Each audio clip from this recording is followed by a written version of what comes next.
Демократската унија за интеграција и годинава ја продолжи традицијата. Славието после изборите да го зачини со пукање.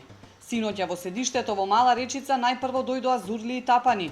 Се играше оро, се скандираа пароли за победа. Но нешто подоцна, откако победата официјално ја прогласи и самиот партиски лидер Али Ахмети, следуваше рафално пукање со огнено оружје.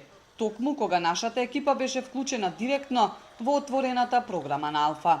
Ахмети прогласи убедлива победа на партијата секаде низ Македонија. За сега имаат според нивните изборни резултати 12 мандати, се борат за 13-тиот мандат. Овде пред малку имаше Славие. Еве веќе се пука со огнено оружје тука позади мене, меѓутоа како што кажав, музиката Славието веќе се префрли низ Тетовските улици. Пукањето после изборните победи Дуи го практикува со години. Освен во Тетово, се пукаше и во Скопски Чаир. Самиот градоначалник Висар Ганиу синоќа сподели видео на кое се слушаат истрели, но видеото веднаш беше избришано.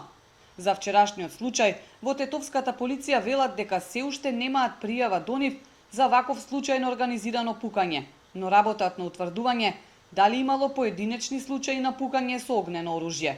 Инаку за ова се одговара пред законот и прекршочно, поради нарушување на јавниот ред и мир, но и кривично за предизвикување на општа опасност.